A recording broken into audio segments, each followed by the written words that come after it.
പ്രിയമുള്ളവരെ, നിങ്ങൾ എല്ലാവരും ശ്രദ്ധിച്ചിട്ടുണ്ടായിരിക്കും, സംവിധായകൻ ഒമർലൂരിനെതിരെ ഒരു പീഡന പരാതി. ഒരു യുവനടിയെ അദ്ദേഹം അവസരം കൊടുത്ത് സിനിമയിൽ അവസരം കൊടുക്കാമെന്ന് കരുതി ഒരു യുവനടിയെ പീഡിപ്പിക്കാൻ ശ്രമിച്ചു എന്നൊരു വാർത്ത, ആ കേസെടുത്തു എന്നൊരു വാർത്ത നിങ്ങളുടെ ശ്രദ്ധയിലേക്ക് എത്തിക്കാണും. പക്ഷേ എന്റെ ഒരു വലിയ വിഷമം എന്താണെന്ന് വെച്ചാൽ, ഈ യുവനടി ആരാണെന്ന് ഒരു മാധ്യമങ്ങളും പറഞ്ഞിട്ടില്ല. കഴിഞ്ഞ കുറെ കാലങ്ങളായിട്ട് മലയാള സിനിമയിൽ എത്രയോ യുവനടിമാർ വന്നിട്ടുണ്ട്. ഒമർലുലുവിന്റെ പടത്തിൽ തന്നെ എത്രയോ യുവനടിമാർ അഭിനയിച്ചിട്ടുണ്ട്. ഒമർലുലുവിന്റെ പടത്തിൽ അഭിനയിച്ചതാണോ അല്ലയോ എന്നൊന്നും ഇപ്പോഴും നമുക്ക് അറിയത്തില്ല. അതുകൊണ്ട് തന്നെ ഈ ഒരു പ്രശ്നത്തിൽ മലയാള സിനിമയിലെ യുവനടിമാർക്ക് സൈബർ ബുള്ളിങ് കാരണം ജീവിക്കാൻ പറ്റാത്തൊരു സാഹചര്യമാണ് ഉണ്ടായിട്ടുള്ളത്.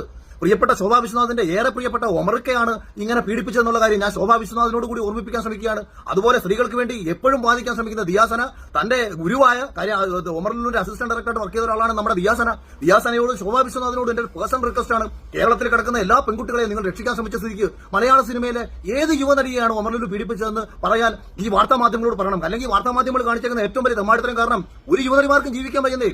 എല്ലാ യുവനടിമാരോടും പോയി എല്ലാവരും ചോദിക്കുക, ഒമർക്ക പീഡിപ്പിച്ച നിങ്ങളെയാണോ? ഒമർക്ക നിന്നെ സിനിമയിലേക്ക് എടുക്കാൻ വേണ്ടിയിട്ടാണോ? ഒമർക്ക നിന്നെയാണോ കൊണ്ടുപോയത്? എല്ലാ നടിമാരുടെ അടുത്തും പോയിട്ട് ഇങ്ങനെ ആൾക്കാരൊക്കെ ചോദിച്ചുകൊണ്ടിരിക്കുക. അത് കാരണം അവർക്ക് ജീവിക്കാൻ പറ്റുന്നില്ല. നിങ്ങൾ ബിഗ് ബോസിലെ മത്സരത്തിലെ മാത്രം രക്ഷിച്ചാൽ പോരല്ലോ, സ്ത്രീകളെ ഒന്നടങ്കം രക്ഷിക്കണമല്ലോ. അപ്പം ഗുരുവായ ഒമറിനോട് നിങ്ങളൊന്ന് ചോദിക്കൂ. അതുപോലെ ഇക്കയായ ഒമർക്കയോട് ശോഭയൊന്ന് ചോദിക്കണം. ഇക്ക അങ്ങ് പറയൂ, ഇക്ക ആരെയാണ് അവസരം കൊടുക്കാമെന്ന് കരുതി കൊണ്ടുപോയത് എന്ന് പറഞ്ഞു കഴിഞ്ഞാൽ മലയാള സിനിമയിലുള്ള എല്ലാ യുവനടിമാരും രക്ഷപ്പെടും. ഒമർക്ക രക്ഷിക്കൂ, ഒമർക്ക സ്ത്രീകളെ അങ്ങ് രക്ഷിക്കൂ. അല്ലെങ്കിൽ ഒമർക്ക ചിലപ്പം ഞങ്ങളെയൊക്കെ ഈ അടുത്ത സിനിമയിൽ ഒമർക്ക എടുത്തു കഴിഞ്ഞാൽ ഒമർക്ക ഇങ്ങനെയാണ് കൊണ്ടുപോയതെന്ന് ആൾക്കാർ പറയത്തില്ലേ? അതുകൊണ്ട് സ്ത്രീകളെ രക്ഷിക്കാൻ വേണ്ടി ഇവരോടല്ല, അതുപോലെ സകല ഓൺലൈൻ മാധ്യമങ്ങളോട് ഞാൻ ചോദിക്കുകയാണ്, ധൈര്യമുണ്ടെങ്കിൽ പേര് വെളുത്താൻ പറയണം. നീയൊക്കെ പറ. നീയൊക്കെ നാട് മുഴുവൻ നടന്ന് മറ്റുള്ള സ്ത്രീകളെ ആക്ഷേപിക്കുന്നുണ്ടല്ലോ, വല്ലവനെ കാശ് മേടിച്ച് എനിക്കെതിരെ സംസാരിക്കുന്നുണ്ടല്ലോ, പറയാമെങ്കിൽ പറ.